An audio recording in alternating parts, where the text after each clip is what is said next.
FM. Hello, welcome to another episode of the Beat Love Podcast. I'm here with Jon Broadfield. Welcome along, sir. You alright? So, you're a Boccia athlete now. I am, as of 2 years ago. You've had quite a quick progression. Well, semi-quick. I think I've had the right people around me. I've had the right advice at the right time.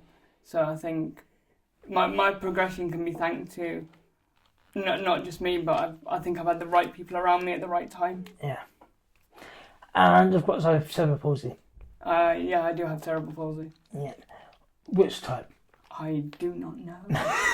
No, talk about that. No, it's too many. There's too many now. They branch off into each other. Yeah, there's only 4 of them. So I mean, when I was diagnosed with it, there was only 3. So. Oh, okay. Yeah. Showing your age. Pardon? Showing your age. Slowly but surely. Yeah. Slowly but surely. Slowly but surely. But we're here in Weston-super-Mare, but you were born in Birmingham.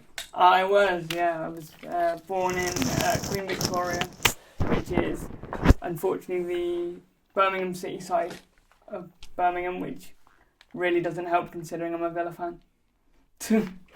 So, born on the wrong side of the city and then supported the opposite side.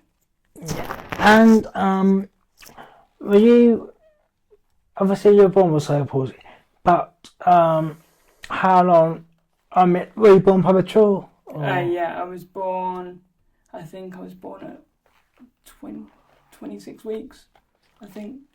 So that's 4 months? 5 months? I was about 12 weeks early. Yeah, alright. So roughly, give or take. Yeah. And so, were you diagnosed quickly? Pretty quickly. I have a twin sister, so obviously with twins they check you over anyway. So I think being a twin probably helped with the diagnosis quicker. And your sister's able-bodied. Able-bodied. So that's the. So you got the better side of the deal. The irony of a coin flip, and I got the wrong end of the coin flip. Yeah. Do you blame your sister for that? No. We joke about it. We were in the womb, and I was like kicking her. Come on, I don't feel well. Time to move now. So we joke about that, but nah. I mean, she's been pretty helpful. We're quite close. That's good. Though she'll be the first person to pull me up on anything if I do anything wrong. So it's a pretty good relationship. Good. And how were your own years growing up? So yeah, I mean, I was talking to a friend of mine. He had cerebral palsy. We met in special needs early years. I don't know what it's called now. I don't know how you'd word that now. But yeah, and he was just we got on quite well. We got on instantly. I think because he had a milder version of cerebral palsy. So I think the fact that we both had CP was kind of like, if you're in school and you find someone with something similar to you, you just kind of magnate to each other. Yeah. He did tell me a story last night actually, that apparently when we were about 6 or 7, we played Boccia. And according to these are his words, I have no recollection, I found it boring and said no thank you. So, the irony in that. Do you remember that? No.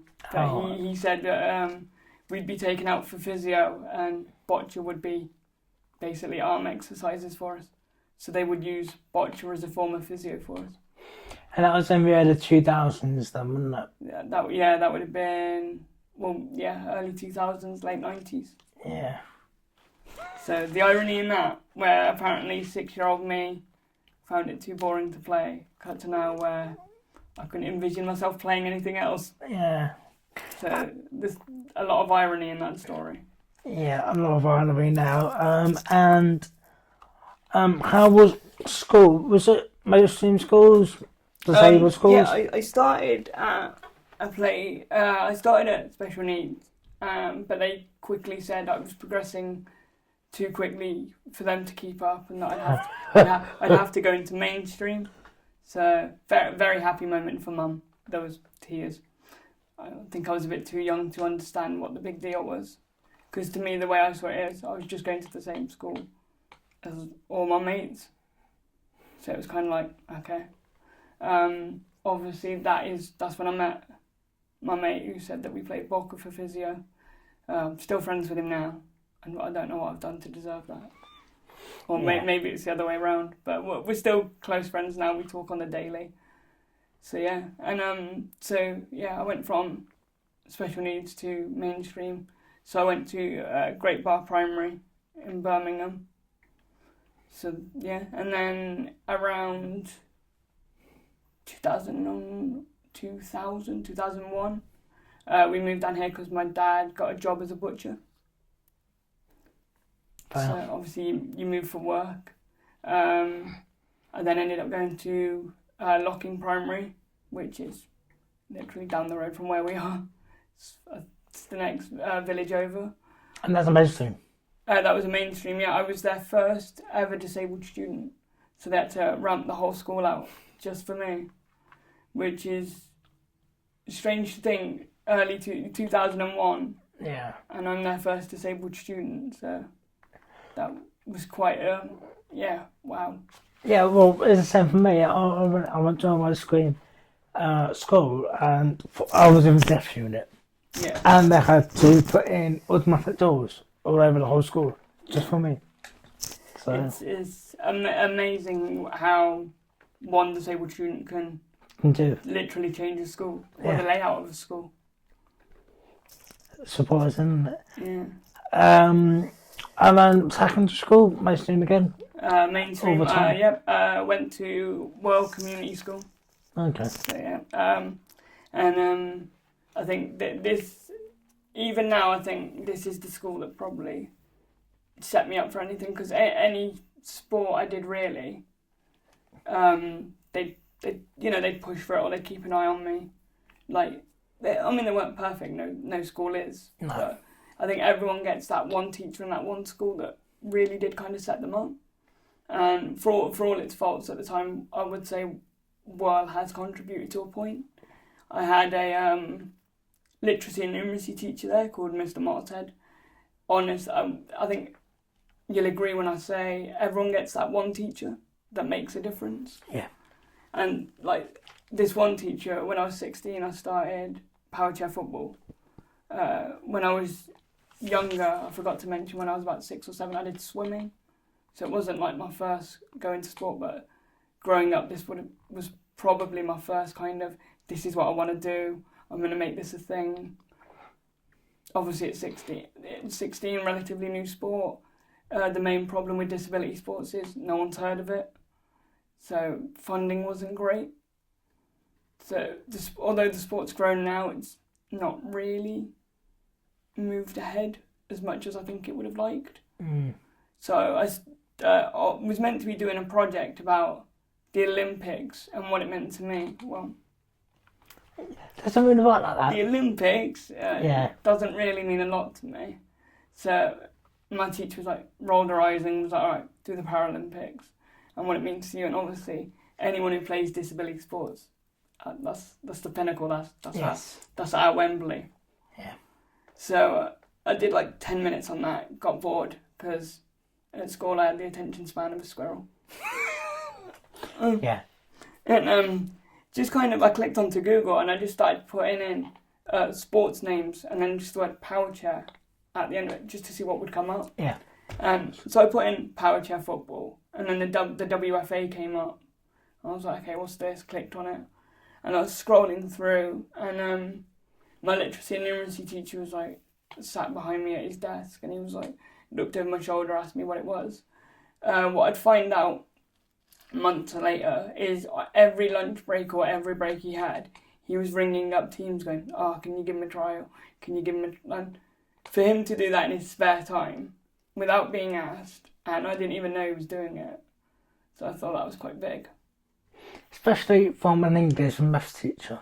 Yeah, of all things, like, he's not checking if I'm like doing homework properly. He's trying to get me trials for teams, and he's trying to push me forward. But obviously, after secondary, I went to Weston College.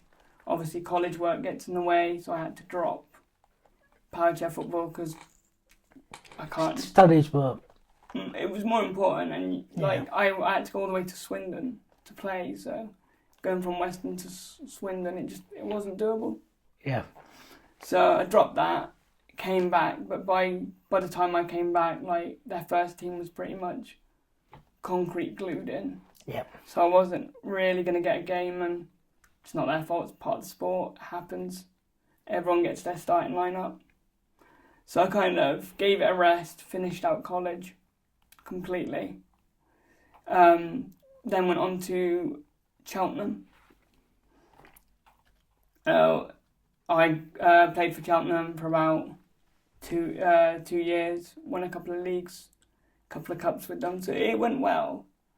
But it was kind of like, it got quite samey, because I wasn't really getting a chance to play. I was playing regionals, but I wasn't really getting the chance to play nationals. And obviously, if a sport has a glass ceiling for someone, they're not going to stick around for long. Yeah. And it's not just, every sport has people that make it and don't make it. Yes. So there's no bitterness in that statement. It either happens for you or it doesn't. Yeah. So after a couple of years, realised it wasn't really going to happen. Kind of was sat there, just getting through life, just regular stuff. Just started enjoying life for a bit. Obviously, went out drinking with friends and stuff like that. And I'm sure a few of my friends have given you a couple of stories from what I've heard. I have. This I have. So one of the friends told me that first time we met each other, you chose not to talk for 5 minutes for the first time, and then you spoke, and then went, yeah. It's not hard to say. I'm gonna guess that was Jess. That was. Of course it was, because that's her favourite story. Yeah. Yeah. Yeah, I did something very unorthodox when I met her, where I decided to act a lot more disabled than I really am. Yeah. I'm not going to do the impression because I don't really want to get sued. Yeah, you don't want to get cancelled, do you? Not really, not in this day and age. But I acted a lot more disabled than I am. Then decided to tidy myself up and go, "Hi, how are you?" And we've been friends since, because it turns out her sense of humour was just as bad. This is supposed to be football. And you went to college. Did you go to uni? No, I didn't go to uni. Oh. No. Too much for you? Or? I'm not that bright. No. I know where my intelligence lies, and it's not there. I thought it was an iron, but I spent 5 years there. I'm glad we agree. I'll keep I'll do the witty jokes, and I'll leave the intelligence to you. Thank you. Mm-hmm. Yeah, that's a good partnership. And Deck, watch out. Yeah. And you, one of the issues we have with CP is, you mentioned that you go out for drinks with friends, probably a bit too much sometimes. A lot more when I was younger, not so much now. Yeah. Well, you're still not quite young, so. I'm getting on now, so. Yeah, you are going on a bit now, aren't you? Thanks. But on a light out, you would have to get home early. Sometimes we can't get disabled taxis to pick us up. That seems to be an issue, and of course you just have that for yourself. Yeah, definitely. Definitely more before the pandemic wasn't as much as a problem. It was a problem every now and again, but it was a rare problem. But since the pandemic, I can't get a taxi round here, not for a night out anyway, because I've been told that they knock off after like 9 o'clock. And obviously if you're going out with mates, 10, 11, midnight, yeah, I think a couple of weeks ago, well, not even a couple of weeks ago, probably a couple of months ago, because I don't really bother anymore, was I rang up and I asked, have you got a wheelchair cab, possibly for 2 a.m, if not, when? Yep. The reply I got was, if you give us a ring at 2, we'll tell you if we've got one on. It's like, well, if you don't, I'm stuck. Yeah. So, but that's the best I seem to get now. It's a bit annoying, especially because I pride myself on pre-booking and organising. And then the taxi goes, we'll just ring us on the day of and we'll sort you out. Yeah, and people need to understand that, unfortunately, people in our position can't do that. Yeah. We need to plan. Yeah. We need that reassurance because we can't just, turn up. Hello. Hop in a normal cab. We can't just, as normal as as a normal life we try to live, there are still going to be daily obstacles, and unfortunately, cabs are one of them. Yeah. Do you find it a bit of a disappointment that you're having to do more work compared to your everybody? I think I had a very good upbringing, so I was kind of told at a very young age. Like I was going to say I was sat down, but I was already sat down. Yeah. But you know what I mean? Yeah. I was kind of like, there was a conversation between my parents where, and I've told this story countless times, some people frown at it, some people get it, where before I went into school, like mainstream, my parents kind of were like, right, these are the names you're going to get called by nasty people, this is the obstacles you could face, this is going to happen. So I was kind of like prepared early, which a lot of parents are like, that's a bit horrible, or that's not right. But I think in the long run, that is the right thing to do, because then you're ready for it if it does happen. And if it doesn't happen... Brilliant. Yeah. But at least you're prepared. So... And how old were you? So I would have been about 8 when we had that conversation. I was quite young. Yeah. But I think when it finally did happen, because for me it didn't really happen until I didn't really have to face anything like that till I was about 12, 13. So by the time it hit me, it was like I was ready for it. So I mean, from my point of view, I think it kind of made me. Yeah. Because then by the time people were going, oh, you're this, you're that, it's like, cool, whatever. Brilliant. Great observation skill. Nothing wrong with your eyesight, is there? Yeah. So, I mean, like I said, some people frown at it because of the age, but I wouldn't have changed it. Yeah. Oh, that's a good point, actually. Yeah, that's good. I mean, like I said, some people frown because of the age, but I think with things like that, you have to be black and white. It is going to happen. Yeah. There are small-minded people out there. Yeah. And unfortunately, kids don't have a filter. So I mean, unfortunately, I still don't have a filter. It probably is more likely to happen when you're like 9 or 10. Yeah. So it's quite bizarre that it happened to me later on, really. Yeah. Well, it happens quite early on now, didn't it, compared to your time? Well, we're back in black and white too. Yeah, back in those times. And then we go through the pandemic. When did Boccia come back in for you? So how did that happen? Yeah, so obviously, like being on the vulnerable list. Yeah. So I spent a lot of time indoors and got bored, but obviously that also meant that me and Mum got to spend time together, so that was nice.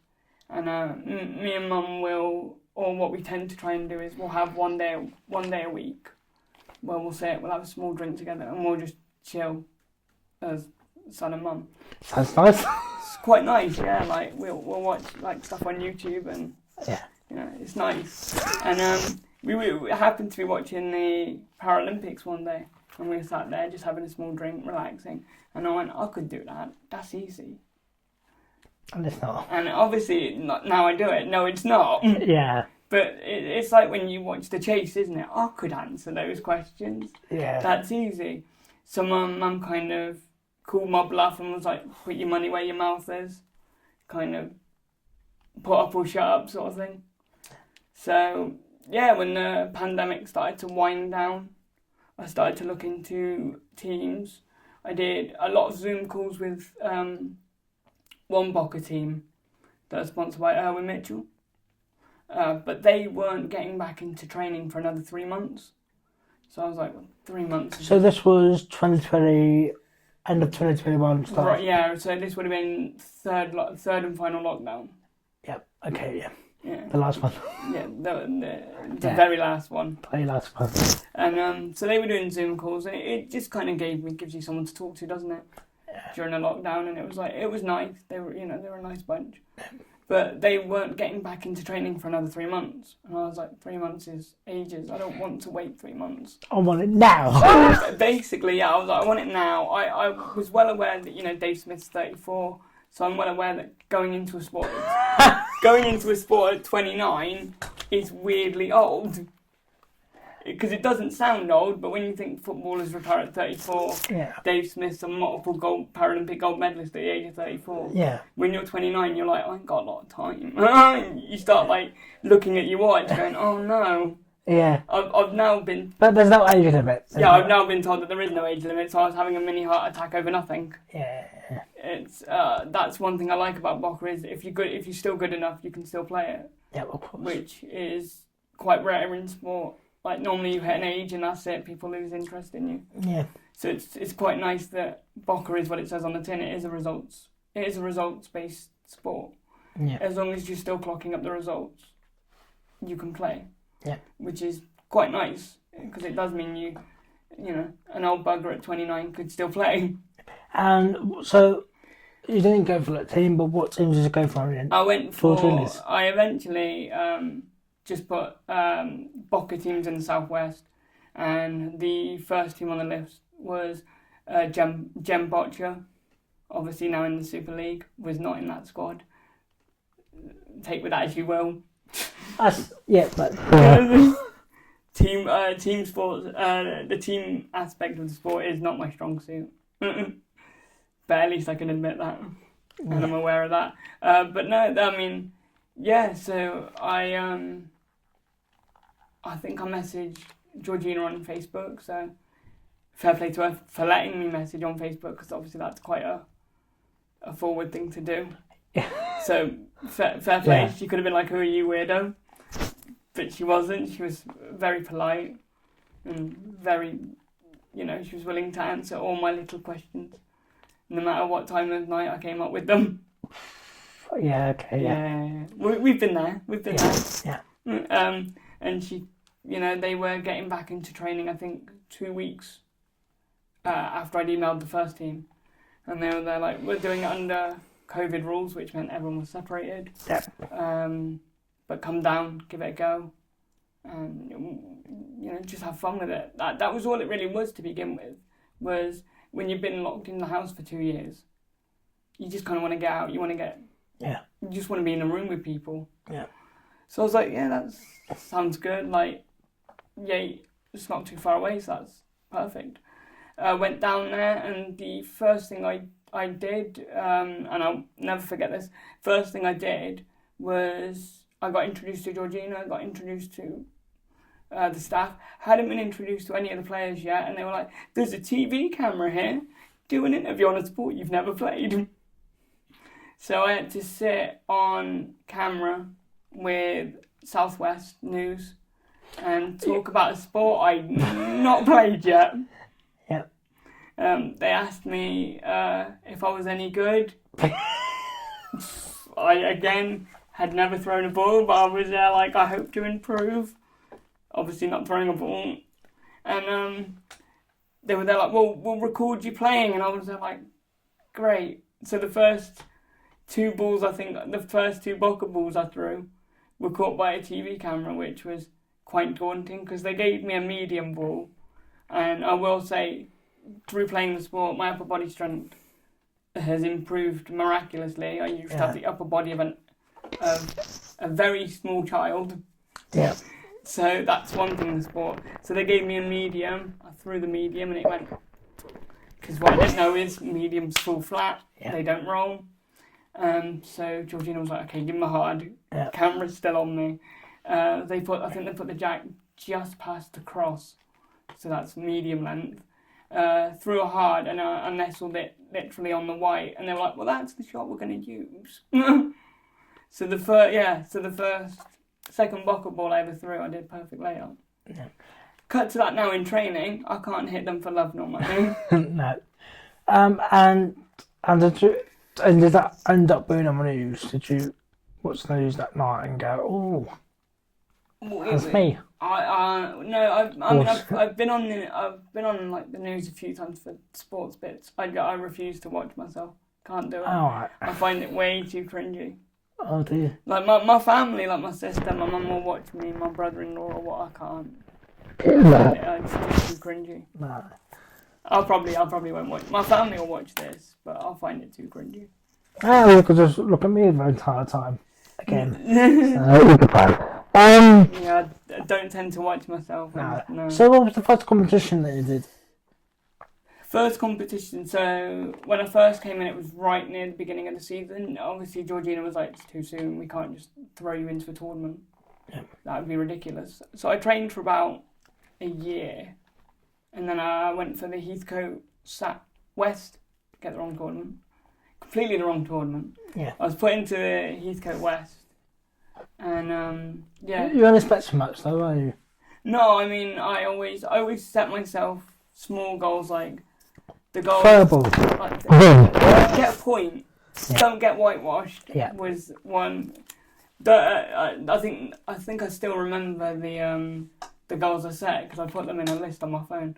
I think the goals I set was win a game, so just don't lose all three. Win a game. Don't get whitewashed. And I think it was and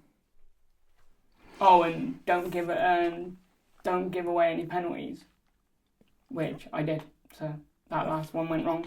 The only reason I gave away a penalty is because I had a penalty shot and I threw my ball and my on-court assistant walked on the court to pick my ball back up to give it back to me. And obviously can't do that in a penalty shot. So every time I've been booked, it's because my on-court assistant and me don't know the rules. Have you told him what the rules are? Have you told him, don't do this? Last time he turned around to me and he was like, when we did the BE this year, he turned around to me and he went, have you read the rule book? And I was like, yes. He's like, you've read the rule book this time, right? And I'm like, yeah. And then I brought both bags into the room and they were like, you have over 12 balls, that's a yellow. And I was like, that was the only rule I didn't read. So I've broken at least one rule at every tournament. Yeah, and then you won a few. I won a few matches. Well, I remember I lost my first game 4-3 from a winning position. I lost my next game. No, I lost the first game 3-2. Lost the next one 4-3. I was in a winning position for both, which is amazing when you're in a winning position and you lose both of them. Yeah. That really fills you with confidence. Yeah. Well, I do remember you messaging me because I was going, I've been invited to this, I've been invited to that. Is it fun? Is it, because you only just started. Yeah. You just started a competition. I mean, I remember I did my first 2 matches. Yeah. And I remember texting my mum on the lunch break, I've really messed this up, I've screwed it up, I'll be coming home early, I won't need to be picked up at 6, you could pick me up at 4, I'll be done by 4. And my mate, and I remember I said to my uncle assistant, Steve, who a lot of people know now because Steve, bless him, not very talkative, but he's at every tournament with me. What a lot of people don't know about that tournament is Steve was given 3 days notice to attend that tournament because my care fell through 3 days beforehand. My mum was told that the holiday she had booked hadn't gone through on the system, so she had to work it. So Steve was given 3 days notice to go to a sport he'd never seen, learn every rule he possibly could, and also learn to do my care in the space of 3 days. So yeah, if it wasn't for Steve, I probably wouldn't have been at that tournament. Which is, it's amazing what one very dedicated friend can do for you. Yeah, it is. I mean, he still got me booked, and that was terrible. But yeah, I remember messaging my mum after the first 2 games, and I was like, "It's over. I'm done. Like, you can come get me soon." and I needed results to go my way, and I said to Steve, I want to watch the games, honestly. And he was like, no. You're going to go out, you're going to have something to eat. We're not going to talk about Boccia. See? It happens. I play it and I can't pronounce it. Boccia. That is the only time I've ever mispronounced that, and it's on camera. So there you go. Yeah, there you go. Well, that's what he's saying anyway. Anyway, yeah. And then, he was like, we're not going to talk about Boccia, we're not going to talk about the sport. We're gonna eat, we're gonna ignore it. The results, kind of like the results are done with now. Yep. No point crying over it, sort of thing. Came back after, wasn't told what the result of the last game is. Came back, won my next game 9-0. I kind of came out and I was like, well, I've lost my opening 2 games out of 4. Didn't expect, because I needed an upset really to happen in the game. Didn't expect that upset to happen, so I kind of came out thinking, well, I'm out, I might as well have fun. Yep. So I came out, I beat someone 9-0, I then beat Alicia, who at the time was being tipped for England Futures. Came out, beat her 4-2. Yeah. So I was like, I scalping someone like Alicia at the time of where she was, I was like, well, wherever I've finished, I've got 50% record. Yeah. Can't ask for more. I did win. I didn't get whitewashed. It's gone as well as I could have hoped. And they did the tables, and they were like going into the final, and they said my name first. And my mate says to this day, he goes, if you weren't strapped into your chair, I think you'd have been on the floor. Because I remember turning around asking him, you got that maths right? I must have gone up to the judges' table a few times and gone, are you sure you're correct? And they're like, yeah, you've got 3 minutes to get on court. So to go from I'm out, there's no point, to a novice, to you're in the final, hurry up, get on that court and play the final. It was a bit like, okay. Yeah. Top me up, Mum. Top me up. just like that. Suddenly, I've got 3 minutes to text my mum not to like. Yeah. I'm in the final. She went, I thought you were out and you were going back to the hotel. What's going on? I thought you needed picking up. What's going on, sort of thing. Yeah. And it was like, and then it was almost like whatever could go wrong did go wrong in the first half of that final. Yeah. I think I'd hit a good shot. It looked good. Then like, I don't know what was going on with the player, but every fourth ball she was throwing it would be like the first 3 would be nothing, and I'd look really comfortable. Yeah. And then from 4 to 6, it's like she couldn't miss. Yeah. So it was really strange because at the beginning of every end, I looked comfortable, and then by the end of every end, it was almost like Muhammad Ali, like just sitting on the ropes, and I'm just getting knackered. Yeah. And she's just tiring me out because I'm trying, and so I think it got to, by the end of the second end, I was 3-0 down, and it obviously was on a recorded court, and I remember I looked at the camera and I just went, yeah, because I had my on-court assistant go, "You're right," and I was like, and I'm out of ideas. I got this far. And then I remember I threw my jack out and I overthrew the layup completely. And I remember sitting there just like, I'm not going to win this, I'm not going to, yeah. And then the unthinkable happened is she missed all 6. She overthrew all 6. She did. And didn't learn from it. And I was sat there going, right, if I can at least get 2 points here, I'm at least back in touching distance. Yeah. And I ended up getting the 3 points to tie the game up, which, looking back on it now, with the experience, those are dropped points. I probably should have scored more on it. Yeah. But at the time, novice, first final, I'll take being all tied up at the final end. She threw her jack out, overpitched her layup completely, and then my thought going into it was, if I can get it anywhere near the white, I'll take it. Because I knew at this point, you hear in interviews like my arm was gone, my head was gone. It wasn't that. It was the case of, it was almost like the little voice in the back of my head was going, one good shot, and you kind of sat there going, shut up, Yeah. because you're trying not to think about that. Yeah. So it was like, my main thought was, if I can get it, maybe not on the jack, but at least in her eye line. Oh, next to it, yeah. Yeah, just to cover the white, so she hasn't got a clear shot. Yeah. I was like, I'll take it. And I remember throwing it, and it sounds weird, but I'm sure because you play Boccia, you'll understand this. When I let go of it, You pronounced it right then as well. Boccia, yeah, see? Well done. See? People can get things wrong. Yeah, well done. Yeah. But, yeah, because obviously you play Boccia as well. When it left my hand, it felt right. Yeah. Like, it sounds weird to say, but there are certain shots that you throw that when you release it, you're like, that was, you know roughly where it's gonna land. Yeah.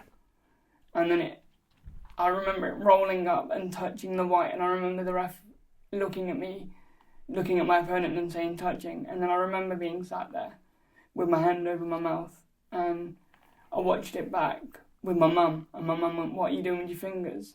Because I was doing that, but you could see my fingers moving, and she went, "What are you doing?" And I was counting the balls that she was throwing, and then literally I was, and then when she overpitched the last one, and the ref went reds to finish, I remember, you can see on the video, I just kind of go, and the ref walked up, I'll take the point, and I don't think I've ever said the words, "I'll take the point," as quick as I did then. Yeah. I'll take the point.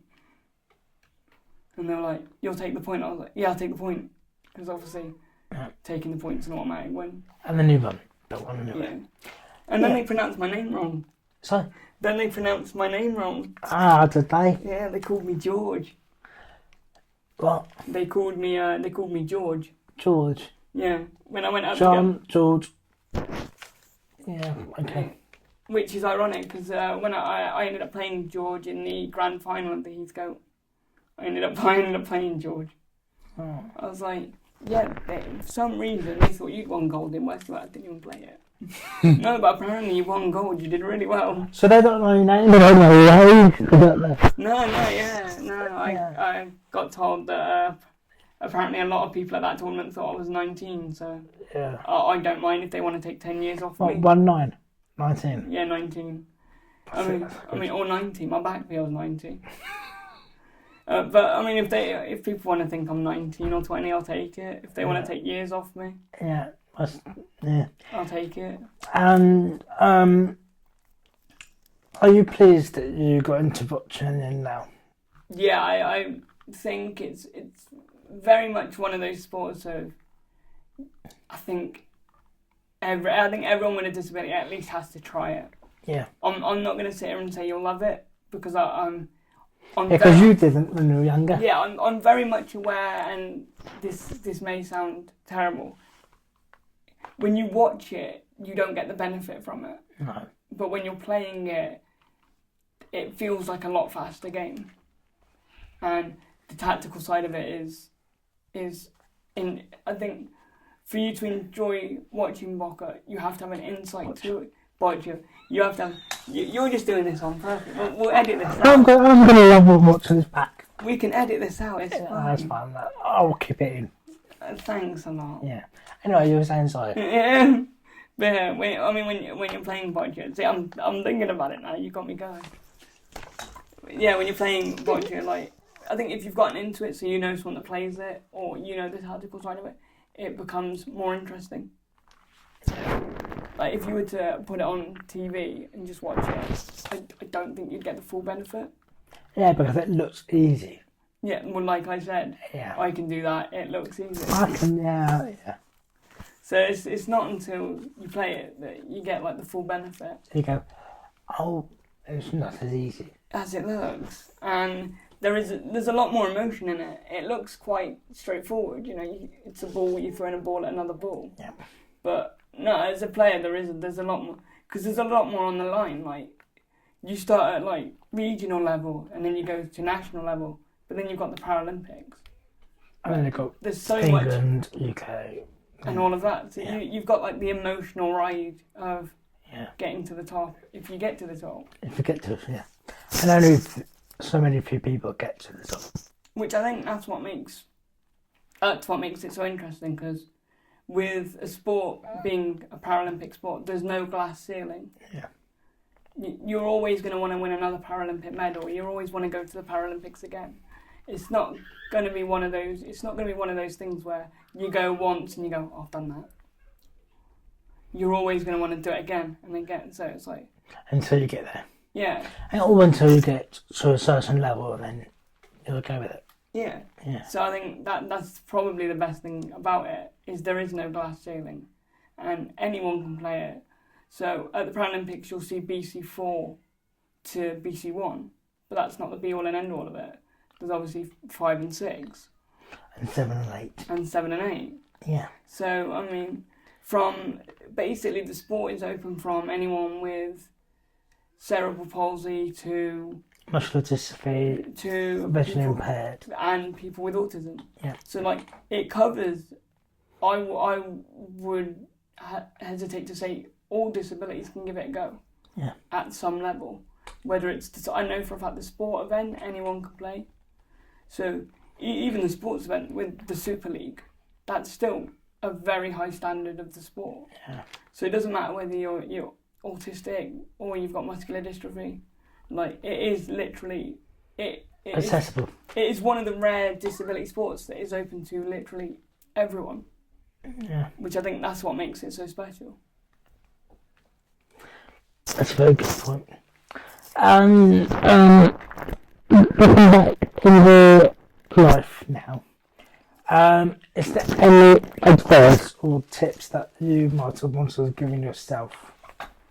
Yeah, I should have gone to Yeah, don't think too much probably, but when I was 16, I was offered a place at Star College, and I turned it down because I wasn't ready to leave home, and that is still my biggest regret. What is what going to what college? Star College. Oh, where's that? In Cheltenham. Oh, okay. So it's like Trelaws. Yeah, but I went to Trelaws. Yeah. So I would have gone to Star. Oh, okay. And I didn't even go for a visit. I was like, nope, not going. Really, like, was dead set against it, not going. Don't want to leave home. Stop pressuring me, not going. And I went there for a power chair football tournament. And we were there for about a week, and I loved it. And yeah. So if someone ever says you get a chance to go to Star or Trelaws, take it. Would be my advice, because you're going to have some of the best times there. Yeah. I mean, see, I would have gone in 09, so I would have gone in 2010. Oh, okay. So Star was coming up then. Yeah. Star was. Is it still on now? Is it still around? Star, yeah. Oh. Yeah, they still rival Trelaws in everything. Yeah, because I've not heard of them. I also found out that they have their own Bocca team and they play Trelaws in matches. Yeah. So there you go. There's me avoiding Boccia again. And if you get a chance to go to a special needs college, it's not even college really. It's more it's uni life, I would say. Yeah, it's setting you up for life. Yeah. So yeah, it will give. Yes, you're leaving home at a very early age, but I regret doing it. Yeah. I think. Yes, I know how to do things now, but I think I learned them a lot slower than if I'd have gone. Exactly. So if you get the opportunity to go to a college, take it. Yeah. Would be my life advice. Don't get drunk. Would that be another one of your advice? Oh no, always get drunk. No, I would say obviously I don't drink as much as I used to, obviously, but no, but I've got a few stories from people. Jess needs to learn to shut up. Told me a lot. Jess needs to learn to shut up. Yeah, so drinking much would probably be your other advice, wouldn't it? Yes and no, because I think, as strange as this is going to say, when I was drinking, I found out who my real friends were. I found out who was willing to look after me and who was willing to leave me in the crowd. Yep. So in a sense, always drink in moderation. But in a sense, it kind of did set me up for who my friends were and who were, this is going to sound terrible, but who was out just to get the disabled one drunk. Yeah.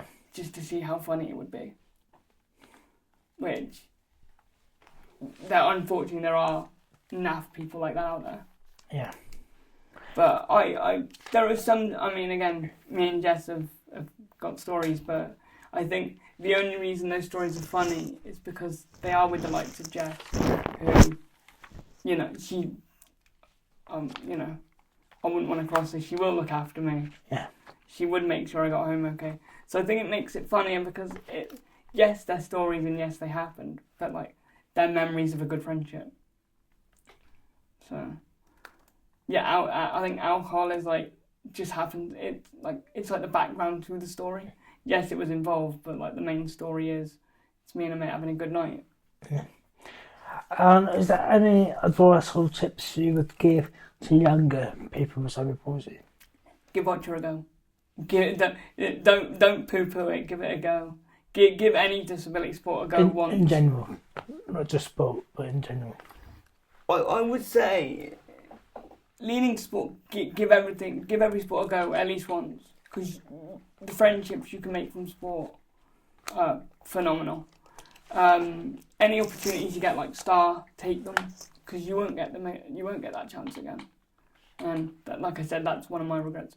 Just if you get the opportunity to do something, even if you're uncomfortable with it, do it, because that way you can just say, well, I gave it a go, it didn't work, wasn't for me.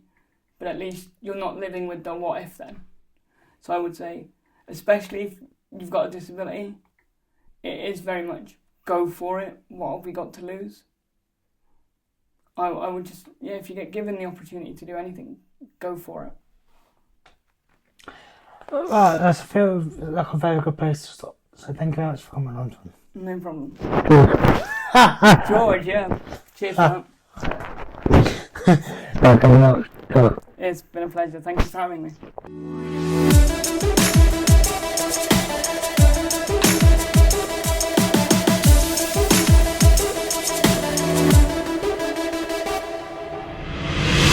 Voice. Let's go. Voice FM.